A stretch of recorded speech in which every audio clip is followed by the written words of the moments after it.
کی ملاقات کروانا چاہتی ہوں جناب شاہین صہبائی صاحب سے. آج مجھے نہیں پتہ ان کی نوٹس میں کتنا آیا ہے. میں آج ہی ایک انٹرویو کری تھی جن محترمہ شاندانہ گلزار صاحبہ سے بات کر رہی تھی. سینیٹر مشاہد کا اگر میں ذکر کروں، senator Mushahid very fine journalist رہے. اس کے بعد یہ 2-3 لوگ تھے جس میں سینیٹر مشاہد تھے، جاوید جبار صاحب تھے، حسین حقانی. سب نے، جاوید جبار تو ڈائی ہارٹ پاکستانی ہے مگر ہر کسی نے اپنا اپنا راستہ لیا تھا. سینیٹر مشتاق صاحب نے مسلم لیگ کاف کو جوائن کیا، پیپلز مسلم لیگ نون کو جوائن کیا، مگر ان دنوں وہ جو فیکٹس کو انویل کر رہے ہیں وہ بڑی حیرت کدہ بات ہے، حیرانگی کی بات ہے، جس میں انہوں نے اس بات کو بھی ایکسیپٹ کیا کہ یہ جو رجیم چینج آیا اس کی کیا وجوہات تھیں. انہوں نے اس بات کو بھی ایکسیپٹ کیا کہ پی ڈی ایم 1 تھی، اب پی ڈی ایم 2 ہے. انہوں نے اس بات کو بھی ایکسیپٹ کیا کہ دس از اے ہائیبرڈ سسٹم، کہ نظر آپ کو کوئی اور مہرے آ رہے ہیں، پیچھے کام کرنے والے کوئی اور مہرے ہیں. مگر اس الیکشن کے بعد ایک چیز جو انہیں بلند و بانگ جو کہی، بہت دعوے دار انداز میں جو بات کہی، وہ بات ہے، اور یہ کسی XYZ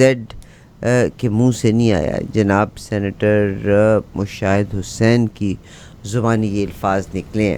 جس میں انہوں نے یہ کہا ہے کہ بہت بڑی زیادتی ہے جو فارم 45 اور 47 کو جو بدل کیا گیا ہے، یہ بہت زیادہ مینڈیٹ کو چرایا نہیں جانا چاہیے تھا. ایک اور چیز انہوں نے کہا ہے کہ پی ڈی ایم 2 اپنے آبجیکٹیو کو اویل کرنے میں یا آبجیکٹیو کو شرمندہ تعبیر کرنے میں کائنڈ آف فیل ہو گئی. جب آبجیکٹیوز کی بات ان سے کی گئی تو انہوں نے 3 آبجیکٹیوز کا ذکر کیا، جس میں پہلا آبجیکٹیو تھا جو یہ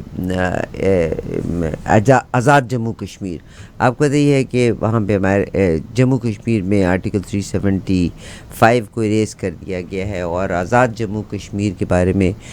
جناب زرداری صاحب زرداری نہیں، ہمارے باجوہ صاحب سے متصل ایک آؤٹ بھی ہوئی تھی، انٹرویو آؤٹ ہوا تھا جس میں انہوں نے یہ کہا تھا، جس میں پاکستان کے بڑے جانے پہچانے جرنلسٹ موجود تھے. نسیم زہرا موجود تھیں، پیرزادہ صاحب موجود تھے، حامد میر صاحب موجود تھے، اور بہت سارے، جس میں انہوں نے بڑے کھلے الفاظ میں یہ لفظ کہا تھا کہ پاکستان جو ہے وہ ہندوستان، جو اس وقت خیال کیا جاتا ہے کہ پی ڈی ایم 2 بنانے کا ایک مقصد یہ تھا کہ ہندوستان کو ایکسیپٹ کر لیا جانا، ون آف دا ریزن، مگر ہندوستان کو نہیں، آزاد کشمیر کو، جموں کشمیر کو ایکسیپٹ کر لیا جانا. جموں جو پیلسٹائن سے متعلق بھی یہ تھا کہ بھئی اسرائیل کا ساتھ دینا، مگر آج یونائٹڈ اسٹیٹس میں اس بات پہ بھی زور دیا جا رہا ہے کہ یہ پرابلم کبھی بھی ختم نہیں ہو جائے گی انلیس انٹل اسرائیل جو ہے وہ غزہ کے لوگوں کو جینے کا حق دے. انہی 2-4 چیزوں کے بارے میں بات کروں گی، مگر پاکستان کی صورتحال کے بارے میں لازمی بات کرنا چاہتی ہوں. جناب شاہین صہبائی صاحب میرے ساتھ ہیں. سر السلام علیکم، کیسے ہیں آپ؟ بہت شکریہ فار بینگ ود اس. جناب میڈم، آپ کو بھی سلام اور سب کو سلام میرا. شاہین صہبائی صاحب، ایک دنیا آپ کو سننا بھی چاہتی ہے، دیکھنا بھی چاہتی ہے، آپ سے بات بھی کرنا چاہتی ہے. حالانکہ بہت سے لوگوں سے میری ملاقات ہوتی ہے، مگر ہماری کوشش ہوتی ہے کہ آپ سے ضرور بات ہو جائے تو بہت زیادہ شکریہ، بہتر. بہت شکریہ سر آپ کا. آج سب سے پہلے تو میں جو آپ سے تذکرہ کرنا چاہتی ہوں کہ